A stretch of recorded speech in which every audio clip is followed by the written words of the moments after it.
vse, kar sem hotel, je skočiti v planici pred tako množico in še danes jaz to isto doživljam. Še vedno imaš neko energijo v sebi, imaš neko vizijo, željo, voljo. Strast pa otroško igrivost do športa. Sjajno. Ker sem hodil po tistih stopnicah, še peš na tisti stolp, vse stopnice so bile lesene, že vzmajane. Na vrhu se mi tako roka tresla, da sem si komaj zapel okovje. Meni se je še enkrat zavrtel, trener je zamahnil, jaz sem se spustil. Si ti norma. Nikoli nisem stopil korak nazaj, ker se je bilo treba z nečem soočati. To vas dela šampione, da se znate iz temnih globeli povzpeti gor. Se mi zdi, da to so največje tekme, ki jih daješ skozi kariero. Če si se odločil, si se odločil. Tukaj pika. Lepo pozdravljeni v Mastercard podcastu Navdiha. Naš današnji gost je Žiga Jelar. Žiga Jelar sam zase pravi, da je športnik, glasbenik in zelo radoveden človek. Letos bo star 25 let, življenje je še pred njim, a vendar lahko dolgo našteva, kar je že dosegel. V smučarskih skokih je bil večkrat na stopničkah, v planici lani pa je osvojil tudi prvo zmago v svetovnem pokalu. Množica je bila navdušena, vsi vemo, kako je v planici. A Žiga se je potem postavil tudi pred povsem drugačno publiko. Nastopil je na koncertu, najprej kot gost pri Janu Plestenjaku v razprodanih Stožicah, zdaj nastopa samostojno. Pred kratkim je izdal album Brez pravil. Zdi se, da naslov ne govori toliko o glasbi kot o njem. V glasbi je njegov prvi zgled, Elvis Presley, njegov prvi instrument je bila harmonika, eno prvih pesmi pa je posvetil svoji sestri. O vsem tem, predvsem pa o tistem, kar ga žene med oblake in med note, se bova danes pogovarjala. Žiga, pozdravljen. Pozdravljeni. Že sem mislil, da vse vem o tebi, kar sem prebral, videl, slišal, pa si me prej v backstageu presenetil z informacijo, da imaš pravzaprav strah pred višino. Ti si skakalec, letalec, tam gor v planici ste na vrhu, preden se spustite dol. Kako ima lahko človek težave z višino, če je vse to? V bistvu je to čist nek drug strah pred višino, zato ker jaz, ko dam nase smučarsko skakalno opremo, takrat meni naredi nek klik, ki me razbremeni vsega tega. Kako si razlagaš to? Odkje je ta klik? Ne vem, se mi zdi, da skozi otroštvo, ko sem toliko preskakal, toliko pretreniral, tukaj je nek čist drugačen adrenalin, zraven je še hitrost, mogoče ne dojemaš toliko niti višine, ko si v zraku, kot jo recimo, če splezaš na kakšno visoko drevo ali pa na stolpnici pogledaš čez oken in to jaz osebno dobim zelo hiter, mehke noge in rahlo vrtoglavico, tako da se tega izogibam. In potem si oblečeš opremo in se postaviš na smuči in to izgine. Ja, nikoli nisem imel, tudi kadar sem šel na večjo skakalnico, ko greš prvič, nisem imel ta strah. Zmeraj je bilo to izziv. Ampak se je pa zgodil še stara skakalnica v Velenju, da ko sem hodil po tistih stopnicah, še peš na tisti stolp, in vse stopnice so bile lesene, že vzmajane. Mene je bilo groza, jaz sem si takrat rekel, zakaj meni sploh tega treba. Mar bi šel v nek šport, ki bi dirkal z avtomobili, pa to, ker ne rabim biti v zraku. In na vrhu se mi tako roka tresla, da sem si komaj zapel okovje. In takrat jaz sem še z rampe dol pogledal tisto železno konstrukcijo, meni se je še enkrat zavrtel, trener je zamahnil, jaz sem se spustil. Si ti norma. In takrat sem prvič tudi doživel resnejši padec, ker tista skakalnica je bila na nek način zelo divja. In jaz se prav spomnim, bolel me je bok, reber, komi sem se prevlekel na tisto 90-metrsko do trenerskega stolpa, potem peš na vrh. In je trener rekel, no Žiga, zdaj pa malo zadihaj, pa pej še enkrat gor, ker če zdaj ne boš še enkrat gor, pol nikoli več ne boš skočil na tej skakalnici. Pa je to precej splošen problem med skakalci ali je to izjemoma tvoj? A se to večina sooča s tem? Ne, mislim, da prav velikih strahov pred višino nimam. So pa drugi strahovi, recimo. Kakšna bo situacija v zraku, kako odreagirati na novi skakalnici. To je približno tako, kot da bi šel nekdo, ki se boji letala za pilota ali nekaj takega, ali kaj? Ja, nekdo, ki se recimo boji, da bi letel neznano kam, da bi šel za pilota, ampak jaz mislim, da se tudi tam najdejo primeri. In potem se zgodi nek magičen trenutek. A je to mogoče osredotočenost, odgovornost, nekaj takega? Jaz bi to rekel, ja, da je mogoče bolj to osredotočenost in pa to, da greš prek sebe in si zadaš nek izziv. Sej pol hitro vidiš, ti uspe ali ne, ampak jaz vem, da mi nikoli nisem stopil korak nazaj, ker se je bilo treba z nečem soočati. Še takrat rajiš takoj pograbam stvari in se s tem soočam. Ti si še tam, čakaš, potem pa stopiš na rampo. Še malo prej se ti je mogoče celo vrtelo, si imel neke strahove, na rampi pa pogledaš dol in se spustiš. Kaj v tistem trenutku čuti tekmovalec, ko se spusti po zaletišču? V bistvu, če se mogoče tukaj tudi vrneva korak nazaj, največ adrenalina in tiste nervoze je v bistvu, ko se začne odštevati semafor do trenutka, ko ti se usedeš na rampo. Ko sediš na rampi, je pa sploh recimo Planica je magična glede tega, ker je taka množica spodaj, je pa, mislim, da srčen utrip najvišji, ampak takrat te preletavajo misli, kakšne so razmere, na kaj moram biti zbran, kaj me lahko preseneti, ne vem, kakšni začnejo razmišljati, kaj bojo rekli navijači, kaj bojo rekli ostali. Nekdo dobi dvom, jaz tega ne zmorem, ali pa mogoče preveč euforije v sebi. In takrat se v naših glavah dogajajo res, ko bi rekel, kakor en prometni kaos. Vse leti in... A se potem to umiri s trenutkom, ko se pa spustiš? S trenutkom, ko se pa, ja, ko dobiš zeleno luč, ko trener zamahne, takrat pa v bistvu si prepuščen sam sebi, takrat moraš oddelati tiste stvari, na katere moraš ti biti pozorn. Pelj nas počasi zdaj skozi počep in potem skok in doskok. Kako se to zdi, kako se to vidi, kako se to doživlja?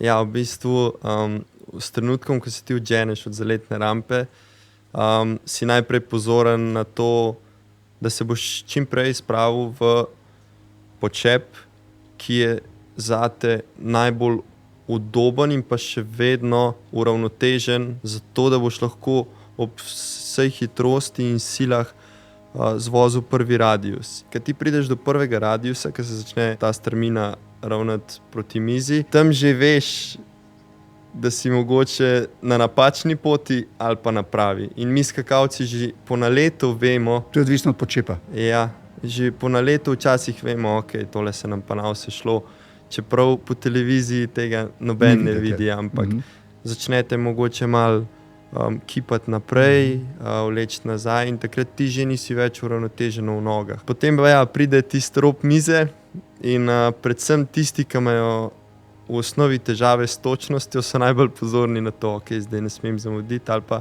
zdaj moram malo počakati. In ta rob mize je pa tista prelomna točka, ki te pa čaka prvi šus, a ne.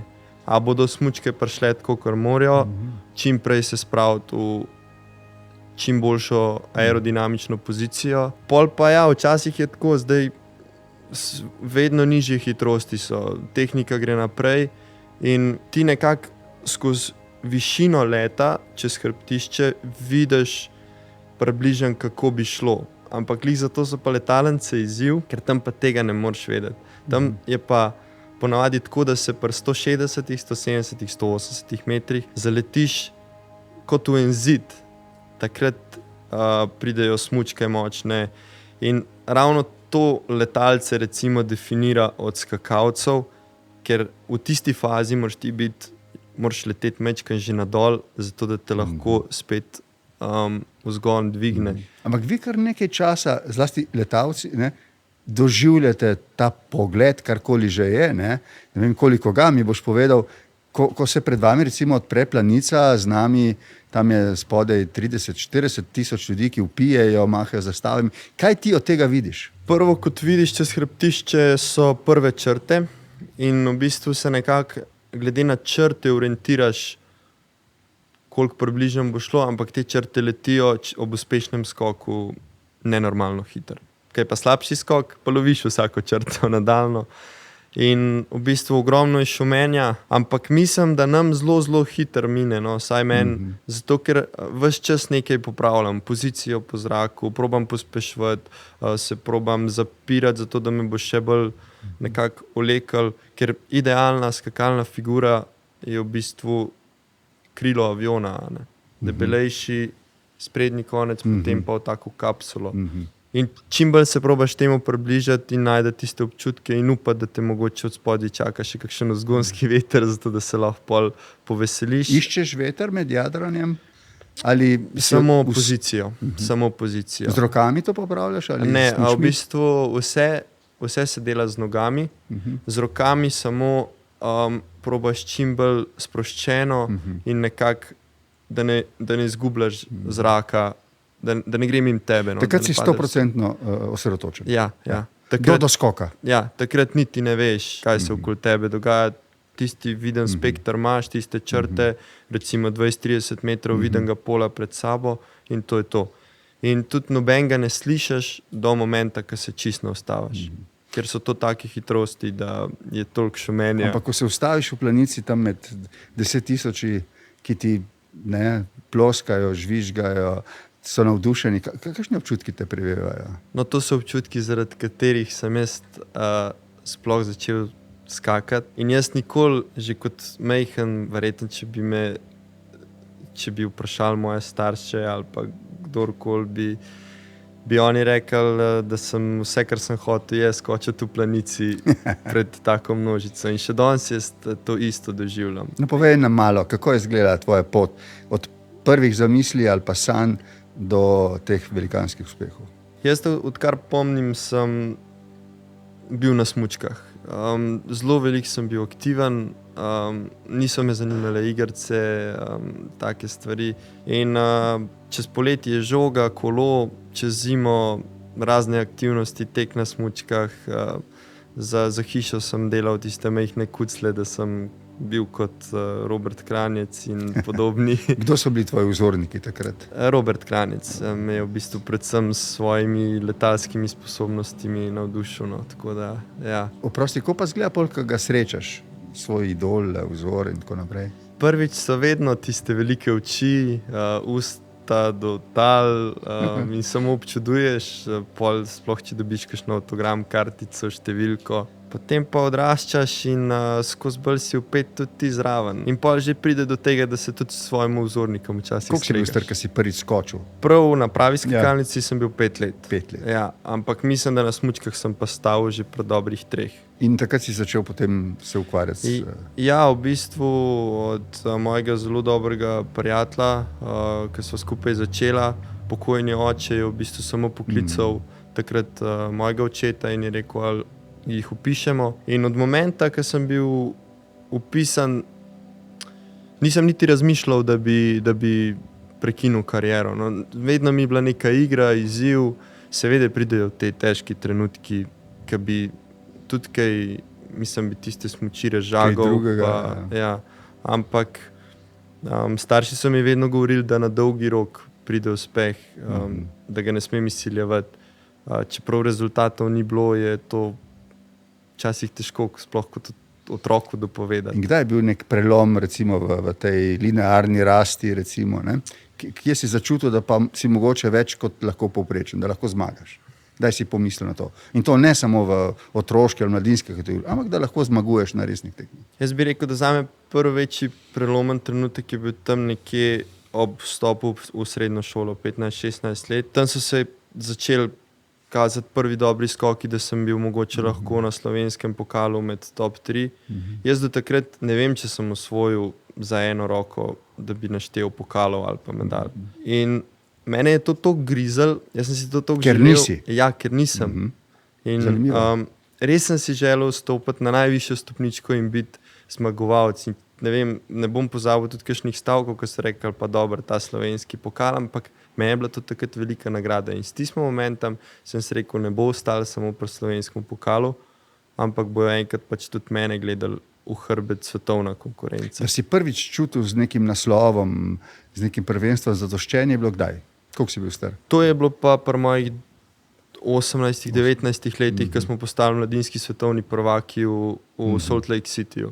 Takrat sem pa rekel, ok, tudi ti si lahko del teh velikih ekip, pa tudi mogoče včasih nisem imel nezaupanja noter v sami ekipi ali pa, ne vem, sem 2 mladinska svetovna prvenstva prej doma ostal, ker nisem bil na tako visokem nivoju, pa čeprav sem po neki strani bil, ampak nisem bil izbran. In to je ogromno, se mi zdi, da to so največje tekme, ki jih daješ skozi kariero, skozi takrat, kadar nisi izbran, kadar te pustijo doma, ti imaš pa tisto željo, da bi jim dokazal, da jim napaka. Ne? Se pravi, ta želja po dokazovanju je en element formule v uspehu, vsaj v tvojem primeru. Definitivno, če to znaš pretvoriti v svojo prid. Ja. In nisi bil neučakan, si bil vztrajen. Strpan in še bolj sem grizel. Ja, A se ti je kdaj zgodilo, da je bil neuspeh tako velik, da si razmišljal, da je to razlog, da končaš? Ja, definitivno. Zdaj, če bi se spomnil kakšne res take situacije, recimo, predvsem mogoče ne toliko neuspeh, pri neuspehu ne, ker takrat sem vedel, da bojo še tekme, ki bom lahko popravil. Ampak pridejo pa trenutki, kot so poškodbe, bolezni in recimo, kjer sem se jaz res zlomil, je bilo pred sezono 2021-2022, ko so bile v Pekingu olimpijske igre. Jaz sem že takrat za Pjongčang bil tako prva rezerva in sem bil zelo potrt, ker nisem šel, ampak sem si zastavil Peking. Bil sem v super formi in zbolel sem za covidom. In to zelo, zelo močno, da v bistvu sem bil od skakalnice mesec in pol, skoraj 2 meseca, od tega 3 tedne v postli z vročino, nemočen in jaz sem takrat toliko moči izgubil, da sem jaz vedel, da je moja bitka z olimpijskimi igrami izgubljena. In takrat, ko sem se vračal jaz na novoletno turnejo, to so bile zame najtežje tekme. V bistvu počutiš se ok, veš, kako skočiti, Vse znaš. Vse znaš, Ampak ne dosežeš pa nič. Enostavno, jaz sem bil toliko razštelan z občutki, tudi telesno izčrpan, da nisem mogel na koncu niti priti več na tekmo. Nisem se uvrstil na tekmo svetovnega pokala, se pravi top 50. Še prejšnjo sezono pa zaključil recimo z zmago ali pa s stopničkami. Ampak Žiga, zdaj naj jo spremljajo tvoji oboževalci, fantje, dekleta, te vidijo kot svojega vzornika, tako kot si videl Krajnca. Kako si se povlekel iz teh težav, psihičnih in tudi telesnih, saj si bil izčrpan, si rekel? V bistvu jaz se spomnim tistega prihoda, ki je bilo točen iz te novoletne turneje domov.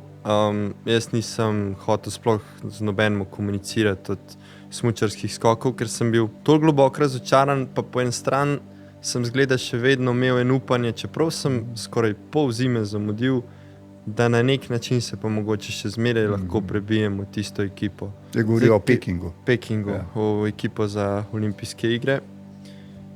In takrat sem se za kakšen dan, dva res malo zaprl vase, ampak bolj z tega vidika, da sem se sam sebe spravil na realna tla, da sem preveč pričakoval z enim treningom po bolezni iti na novoletno turnejo je enostavno nemogoče. In iz te situacije sem se največ to naučil, da enostavno izsiljevati ne bom mogel. Zdaj lahko uživam do konca sezone in bom skozi užitek prišel do rezultatov. Seveda zelo pomagajo pač pogovori s kakšnimi prijatelji, družino. Si imel tudi profesionalno pomoč? Vem, da imate športniki, psihologe. Ja, jaz v bistvu zdaj 2 leti že ne delam več s športnim psihologom.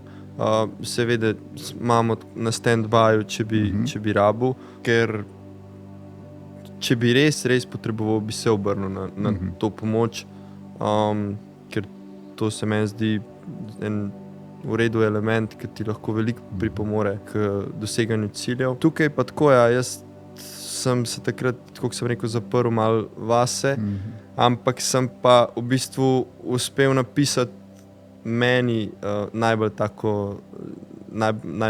2 življenjske pesmi. In tam sem jaz iskal izhod, v bistvu v glasbi, ki mi je pa tudi hobi. Do tam še prideva. Ja. Zdaj nam pa, da nam prikradeš znova nasmeh na obraz, zdaj nam pa opiši kratko to šampionsko pot iz te globeli, mračne, potem na Olimp, na vrh. Ja, in takrat sem jaz padel v celinski pokal In sem rekel, ok, zdaj nas čaka ena zanimiva. Ti si bil star takrat koliko? 23. 23. In takrat sem pa rekel, ok, izgubil sem olimpijske igre, kaj ćemo zdaj? Padel sem v celinski pokal, ker svetovnega pokala ni bilo. In videl sem, da nas čaka res ena zanimiva tudi tam turneja. Šli smo v Ameriko, v Iron Mountain, jaz tam še nisem skakal. In v bistvu sem jaz skozi spet to ljubezen do skokov in tega užitka, samo da lahko jaz spet skačem, da ne ležim v postli, začel čez noč pač pa pobirati zmage in pa stopničke po celinskem pokalu. In jaz sem imel od 10 tekem 7 stopničk. Naredil sem dodatno kvoto za svetovni pokal, sem prišel nazaj, ampak pol je bilo spet svetovno prvenstvo v poletjih. In tja nisem šel sem mislim, sem me postavil domov, ker jaz nisem toliko dober letalec in čakale sta nas še zadnje 2 tekme letalnice in na koncu sem dobil mali kristalni globus. Točen iz te jeze in iz tega žara borbenosti. Se spomniš, kaj si čutil tisti hip, ko si ga prijel, kristalni globus? Ali takrat si bil brez emocij, preprosto izpraznjen, ali si bil neskončno srečen? Se spomniš tega trenutka, kako si ga doživljal? Jaz bom tako rekel, jaz sem bil takrat res izčrpan, ker je bila to ena res turbulentna sezona in psihično takrat seveda pač prve so bile solze, ker sem vedel, kaj vse je v tistih kristalih noter. Če sem pogledal samo eno sezono nazaj, kaj še le skozi kariero. Po drugi strani pa neko zadovoljstvo, smeh, ker sem... Zadoščenje, ker sem v bistvu sam sebi dokazal, da tudi če te življenje, pa potem mogoče ljudje ali pa kdo drug, če te hoče spotakniti, da pač boš šel naprej. In samo v enem letu se je zgodilo toliko stvari, ki bi lahko konec koncev sezono zaključil že januarja, pa bi rekel, ok, sem zamudil vse. V bistvu sem pa iz 60. mesta na kvalifikacijski tekmi prišel do tega, da sem lahko v Planici dvignil mali kristalni globus. Žiga, kaj ti daje šport?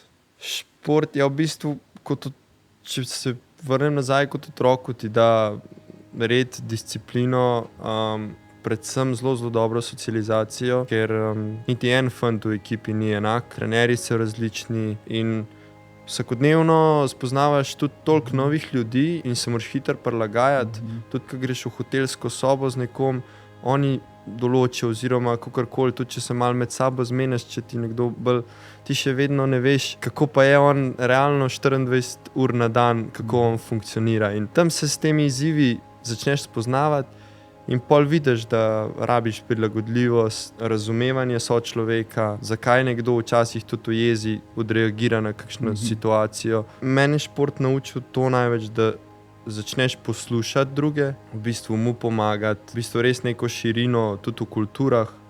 In pa predvsem to, da šport je tvoja primarna stvar, ampak da še vedno moraš ostati trdno z nogami na tleh, ker te zelo hitro udari kakšno. Zdaj govoriš tako malce o slavi in o vsem, kar prinese poznanstvo. Kako doživljaš to? Kot neko muko, kot nekaj, kar je sestavni del tega posla, kot kaj?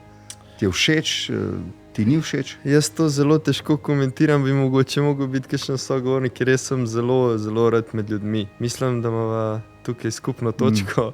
Strinjam. Ja, ne vem, seveda tudi jaz sem se že opekel, pa še zdaj se opečem, ampak jaz vem, da sem dal ljudem to, kar sem mislil, svoje srce in svojo dušo. Zdaj, nekateri to znajo ceniti, nekateri ne, nekateri pozabijo zelo hitro stvari, ki si jim dal v življenju. Kako športniki doživljate to evforijo med navijači, ko ste na vrhu? In neko tišino, celo ravnodušnost, ko ste na tleh. A čutite, se vam zdi to krivično ali razumete, da je to sestavni del, se ne moramo vsi skozi navijati za vse, ne? V tem smislu, kako ti doživljaš to? Ta odnos navijačev do vas, ne? Ker so tudi navijači, ki ostajajo pa zvesti ne glede na rezultate. Ja. Definitivno je to del športa. Se mi zdi, da takoj, ko si javno izpostavljen oziroma dosežeš nekaj, kar nekomu ni uspel, se najdejo podporniki in najdejo se ljudje, ki so zavistni do tega. In tudi nekdo, ki je zavisten do tega, ti bo mogoče v danem trenutku, ko boš ti držal pokal, te bo ravno tako treplal po rami. Ampak v momentu, ko boš naredil najmanjšo napako, bo točen ta, ki te je treplal po rami, zarinil nož v hrbet. In meni se to zdi, da pač to je del tega in razumem tudi navijače. Sej mi tudi včasih rečemo, joj, kako ni dal gola ali pa to. Marsikdo pa mislim, da tukaj ne opaža, ko komentirajo, ko gledajo, da ne opaža, da mogoče je pa v tem človeku še kaj drugega, ne samo, da mogoče ni dal vse od sebe, saj si tudi on želi. Recimo, meni se je Peter iskreno zelo zasmilil po tisti šampionski sezoni, potem pa po recimo parih tekmah totalno izgubil tisto rdečo nit. Tudi on je to povedal, jaz sem se naučil, jaz sem zahteval preveč do sebe in konec koncev zdaj on še vedno razveseljuje, še vedno je prinesel olimpijsko medaljo domov in tisti, ki je resno spremljal, navijal zanj, je mogel verjeti, da nekdo, ki je na vrhu, tudi če je na čistem dnu, je zmožen priti nazaj. No, se to vas dela šampione. To vedno občudujem pri športnikih, da se znate iz temnih globeli povzpeti gor, da ste že osvojili zmago, pa potem zgubili vrsto tekem, ampak prijete nazaj z novo zmago. Kaj pa tebe danes žene? Kaj ti je motiv? Kaj te inspirira, da greš na naslednjo tekmo? Zdaj si že skoraj vse dosegel, tako rekoč. Se ti ni treba dokazovati? Ali misliš, da se treba še vedno dokazovati? Ja. Še vedno? Jaz mislim, da v momentu, ko začneš božati svoje lovorike, je šla konkurenca že 2 koraka po levi mimo. Zato, ker dokler si v tem športu ali pa v bilo kjeri stvari, se mi zdi, da v vsakem dnevu moraš najti neki izziv in neko stopničko višji, zato da se imaš kam premikati. Če bi konec koncev avtomobilska industrija bila zadovoljna, a ne, takrat, ne vem, s prvim fičo tam ali pa skočijo, bi še danes bilo tako. In jaz imam isto mentaliteto. V momentu, ko se ustaviš, gre vse mimo. Torej, še vedno imaš neko energijo v sebi, imaš neko vizijo, željo, voljo, strast. Strast pa otroško igrivost do športa. Sjajno. Prej si omenil, da si v času ene žalosti, kot so te prevevale tudi neki slabi občutki, skrbi, da si napisal 2 pesmici, ki sta ti še danes zelo všeč. In takrat si začutil, da mogoče daš kaj več kot samo neko osnovno veselje glasbeno, tudi v glasbi. Kako gre to skupaj? Maček pove o tem. Nisi edini, ki poleg športa zna tudi igrati, ampak ti pa vendarle zdaj kažeš prav neko profesionalno držo tudi v glasbi. Ne? Ja, tudi na ta račun recimo sem slišal veliko kritik na moje ime. Da se ne osredotočaš več na šport. Prav tako najprej mogoče iz skakalnega sveta, ki niso vedeli, kako jaz to počnem, ampak tukaj je spet ena izmed stvari organiziranost in pa sam pri sebi moraš vedeti, kdaj lahko kakšno stvar narediš. Tudi če spiješ pivo zvečer, to še ne pomeni, da ti naslednji dan ne boš mogel skočiti. Ne, samo pravi trenutek moraš izbrati, da veš, da je to okej in da se stvari ne posegajo, recimo, če si na turneji, ki si izčrpan, takrat veš, da ne boš imel čas za ogled mesta. Glasba in skoki so kompatibilni v tvojem življenju. Eno dopolnjuje drugo, eno inspirira drugo. Jaz bi rekel, da glasba je še vedno bolj svobodna, umetniška in to mi daje tudi to svobodo malo v šport. Šport mi daje pa to red in disciplino, da takrat, ko imam ta prost čas, izkoristim to za glasbo in tudi vse posnamem. In mogoče sta te 2 pesmi bile tudi pot do albuma, ker takrat mi pol manjkalo samo še 4 pesmi in ko sem še te 4 pesmi napisal, sem videl, da bo album prej prišel ven, kakor sem si pa jaz zastavil. Zdaj v skokih si gradil tudi profesionalnost, pa odličnost, tudi v glasbi, enako, bo šel po teh stopinjah? Zaenkrat mi je to filter stresnih trenutkov. če me bo publika sprejela, oziroma če bomo nadaljevali potem, ker ne bo več skokov, da bodo koncerti razprodani, pol ne vidim problema v tem. Zdaj ti si doživel dve različni publiki, ena recimo Ostaniva pri Planici, ne? In potem drugo v Stožicah. Lahko narediš kakšne primerjave ali jih ni? Ja, jaz bom tako rekel, recimo pri nas je srčen utrip najvišji, ki si mal pred rampo. No, tukaj je pa tudi un moment, ki si še popravljaš tisti inir in čakaš, da te bo nekdo poklical gor. Ko še nisi na odru. Ko še nisi na odru. Okay. Ampak jaz ne vem, tudi to so mi verjetno dali skoki. Da, ker se srečam s toliko veliko množico, je tudi tukaj meni zaigral srce. In jaz v momentu, ko sem stopil na oder, ko je šla publika na noge, je meni trema zginila. Sem bil v bistvu še bolj samozavesten kot pa prej. Kako se ti zdi, da te publika doživlja? Kot skakalca, ki je glasbenik, kot glasbenika, ki je skakalc, kot nekoga, ki ga imajo radi, kako misliš, da te doživljajo? Kot zanimivega človeka, ne?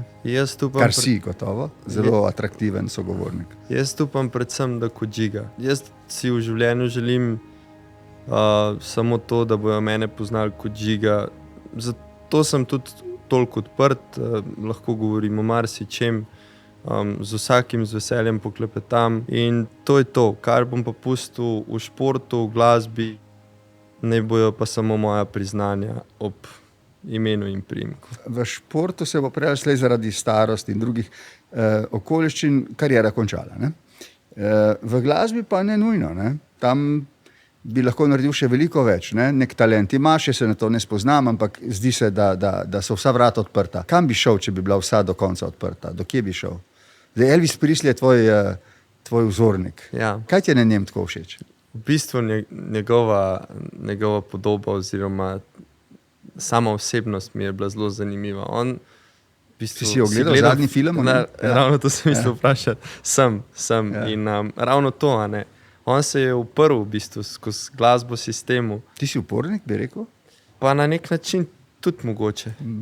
Ampak sej, mislim, da ima vsak od nas malo upornika v sebi. Skratka, ja, Elvis se je uprl, ti se tudi na nek način nečemu, kar te utesnjuje, verjetno, se ni nujno, da je to... Ja, ampak bi bolj to rekel, da ta njegov pogum, ki je v bistvu je šel gor in je to recimo toliko samozavestno naredil, da ga nihče ni mogel ustaviti. Se pravi, ker se je odločil. Niti menedžer ga ni ustavil. Niti menedžer. In to je meni ena izmed stvari, ki so mi všeč pri ljudeh. Tudi če je mogoče napačna odločitev. Ampak če si se odločil. Tukaj pika. To si se tudi ti verjeten srečeval. Seveda. Vsi se s tem. Ja. Ne. Jaz mislim, da del naših poti naprej nas žene strast, da bi nekaj izpolnili, po drugi strani pa, da bi se tudi nečemu uprli. Tisto, kar te omejuje, tvojo svobodo, duh. Mislim, da imamo to vsi. In če znaš najti neko pravo mero, se mi zdi, da tudi zelo veliko dosežeš. Jaz nikoli nisem želel doseči nekaj na račun drugega. Se mi zdi, ko sem te prej poslušal, da imava to zelo sorodno občutek. Sem imel slab občutek, če sem dosegel nekaj zato, ker je drugemu spodletelo, ali pa da bi celo ga jaz potaknil. Ja. Ta fair play je bil vzgojen nekako, ne? Kako ti gledaš na to? Ja, točno to. In tudi recimo, jaz sem hvaležen, da sem mogel tudi skozi svojo kariero iti to pot, da sem si jaz mogel sam izboriti. Pa tudi, če sem si izboril, še ni nujno, da sem bil izbran. Ti si, tako kot drugi sogovorniki, ki so znani na drugih področjih najbolj, ne samo na državni ravni, ampak na svetovni ravni, eden izmed tistih, ki pove, da so ga pravzaprav porazi, neuspehi, v enaki meri, morda celo bolj izgradili kot zmage. Ne? Ja, jaz mislim, da se iz porazov se največ naučimo. Ja. Zdaj, ko mlad človek to posluša, si misli, kaman, ne? Mislim, sej delamo za uspehe, ne za poraze.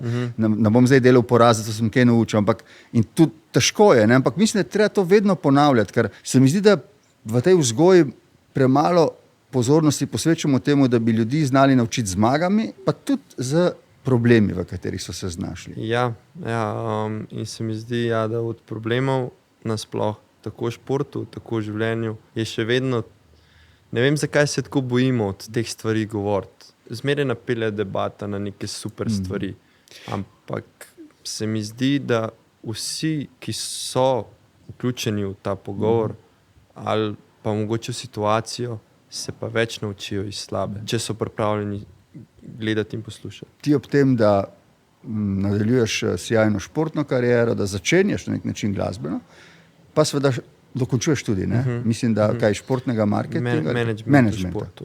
Kaj pa tukaj, kakšne sanje imaš tukaj, kaj bi želel tukaj doseči? Imaš tukaj vzornika tudi? Ne, Ne? tukaj pa zelo prepuščam.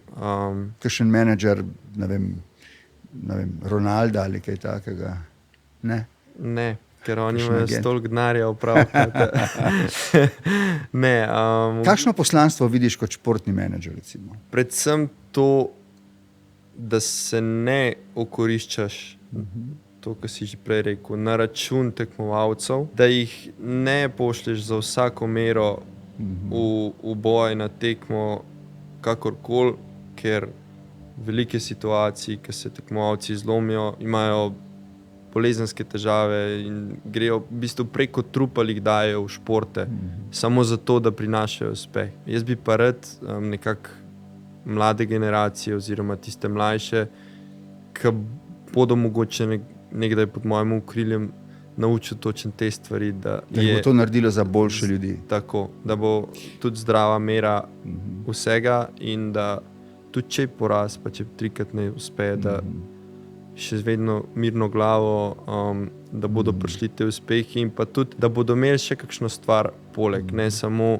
šport. Se je prav, da je samo šport, ker moraš imeti 100% fokus tam, ampak če ga imaš pa 24/7, se pa glava zelo hitro lahko zaplete. No. Ampak dajva se dotakniti nečesa, s čimer se jaz tudi veliko ukvarjam, tudi zdaj v knjigi, ki jo pišem. Kako bi ti opredelil zmagovalno miselnost?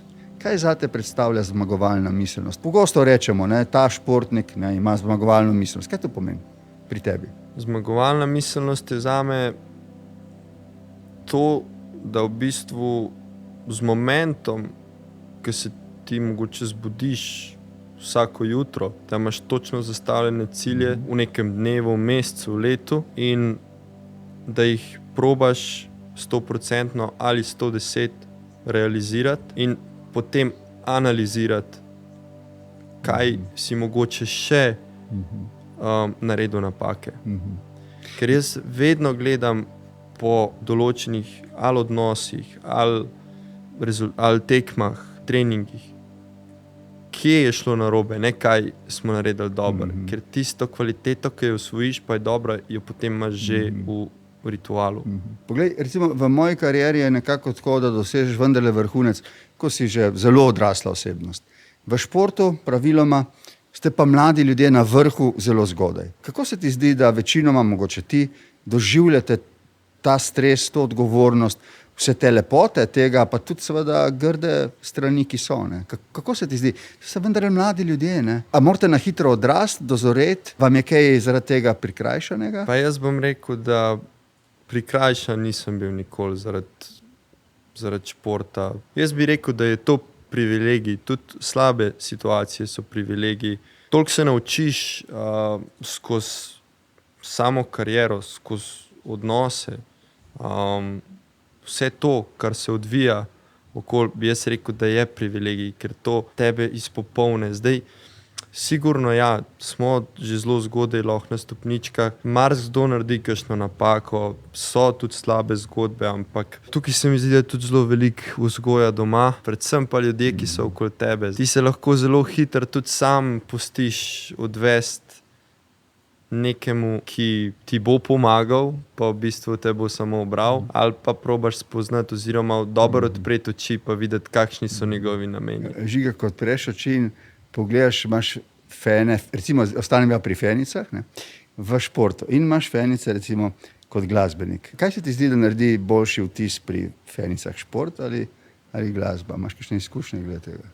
Sorry, kad te to vprašam, ampak radoveden sem tako kot ti. Ja, v bistvu res težko to rečem, no, zato ker jaz nočem, da name, tako kot sem že prej rekel, jaz nočem, da kdorkoli, verjetno neko dekle, seveda, ja, si znan skakalec, si glasbenik. Neka atrakcija si, ne? Si gotovo, atrakcija. Ja. Jaz bom rekel, da to mene prej odvrne od tega, da bi se lahko kaj globega pogovoril ali pa to. Ampak ne vem, ne moram reči, ali športnik ali glasbenik. Glasbenik ima več interakcije s publiko, to je definitivno. To je sigurno res. Mi športniki smo pa tam v eni taki manjši kletki noter na stadionu.